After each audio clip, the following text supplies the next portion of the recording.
Alright, we've got our basic floor slab in place. Now I want to make this a little more interesting. We're going to take the east side of our slab, and we're going to give it kind of a little beveled sort of bay window kind of look. Now when I say east, I'm orienting the compass points on the top viewport. So if you glance up here to the top of the top viewport is going to be north, the bottom of it will be south, and of course the left side will be west, and the right side will be east.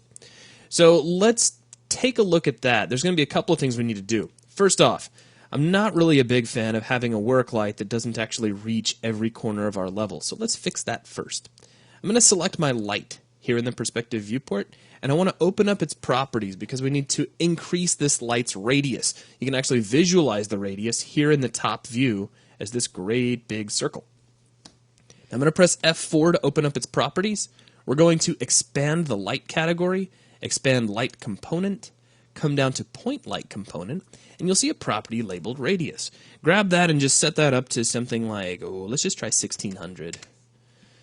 And that's still giving us a little bit of fall off at the corners, but generally it's big enough to encompass the entire level, which is great. So with that done, we can go ahead and close out our point light properties. However, if we wanted to play this level, we would need to rebuild lighting. Now, I'm not planning on playing anytime soon. I just thought I'd keep that in mind. So if you want to jump back in, make sure you do click the build lighting or at least build all button before you do so.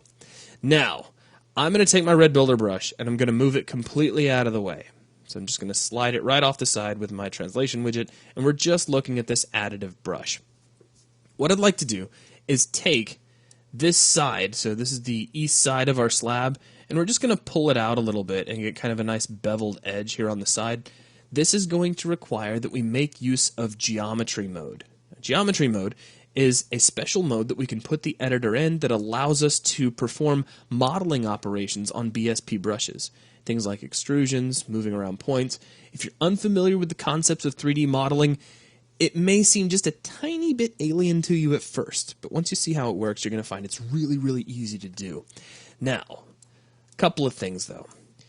If we take a look down here in the lower right-hand corner of my view, way down at the bottom in the console bar, you'll see that my drag grid settings are currently set to 32. We can confirm that by going under View, coming over to the drag grid, and you'll see that 32 is currently checked.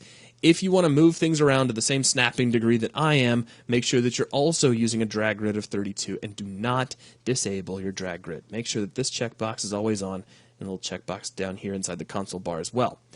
Now, if we take a look, now that I've said that, if we take a look at this additive brush here in the top viewport, you'll see that it is not quite lining up with the grid. If I zoom in on it, it's actually about halfway across a grid space. I'd like to fix that. It's very easy to do. Here in the top viewport, just zoom in on one of the corners. Now, I zoomed in by holding down left and right mouse button and just dragging that corner toward me. I'm going to select this brush and then take any one of the corners and just right-click on it. And what that does is that snaps the brush right to the grid, which is nice and handy if you're trying to get things to line up very nicely. So now as we zoom out, everything is nicely snapped over to the grid, which is good. Now, let's switch over and change the shape of this brush. Now, before I even do anything, I want to mention this. What I'm about to do is really only one possible solution to getting the shape that we want. What I'm going to do is make an extrusion out the side of our little floor slab here, and then pull the vertices in. You could make some extra edges in your floor if you're familiar with modeling operations, and then pull the resultant vertices out. We could even create an entirely separate additive brush to handle this kind of beveled area for us. I'm just showing you one possible method. The more you work with UDK, the more you're going to realize there's a lot of different solutions to any given problem. All right, so coming over here, let's go ahead and select our brush. Now I'm going to fly my perspective view over here to the east side, and I'm going to switch to unlit mode just to make things a little bit easier to see. Now, as I do that, take note that my additive brush is now no longer aligned with the CSG of the world. That's because we actually moved the brush to snap it to the grid, and we haven't yet rebuilt our geometry. So I'm just going to click Build Geometry, close out my error window, and now everything lines up just fine. Now that I've done that, though, let's go ahead and do a couple of things. Here in my perspective view, we're going to change the view mode over to Brush Wireframe. So that gets rid of the CSG. Just make sure everything lines up nicely and all we see is our brush. Then I'm going to switch us over to geometry mode. Now as soon as I do that, our brush slab becomes nice and filled in. We can actually see little polygons that are keeping this from being a completely transparent wireframe. Now, while in geometry mode, we can select polygon faces. We can select polygon edges, which requires really precision selection, but there you go, there's a polygon edge. And we can select vertices. Be really careful though that you don't accidentally nudge these things, because you can use your translation widget here to move these components around. We could grab a vertex and slide it around and change the shape of our slab, which we're going to do, just don't do it yet.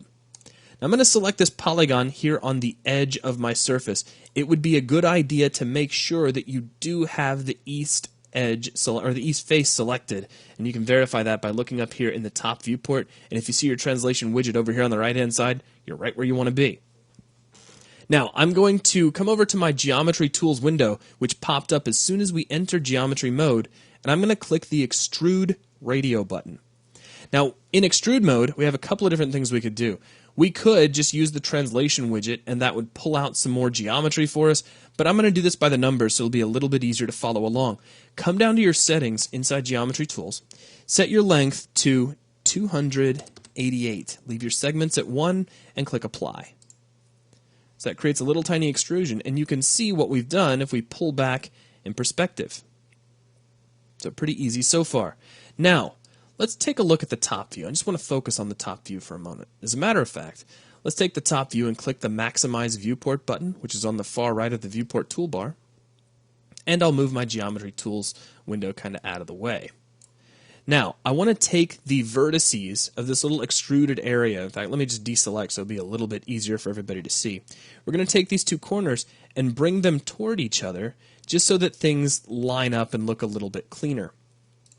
So let's grab this vertex up here at the top right corner, and all I'm going to do is use my translation widget to pull this down 288 units.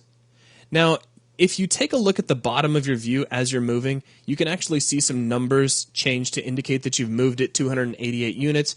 If you don't want to do that, really all you're looking for is a nice 45-degree angle from this vertex down to this vertex. So if you see it nicely cutting through the diagonals of your grid, so you see how it just cuts right through the center of those grid spaces, that's exactly what you want.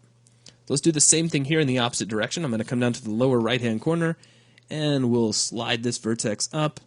And once we get that nice 45-degree angle, which we don't just yet, right there. That's right where we want to be. So you can see a nice perfect diagonal leading right to that vertex. So there we go.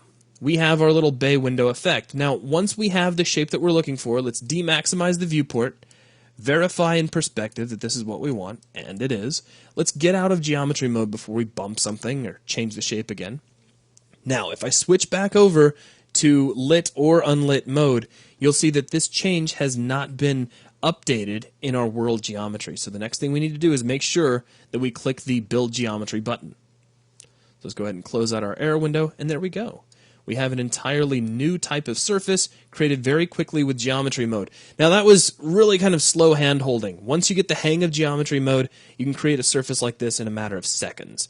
So at this point, I want you to go ahead and save your level one more time, and then we'll just move on from here. So that's going to wrap things up for this video. Thanks a lot.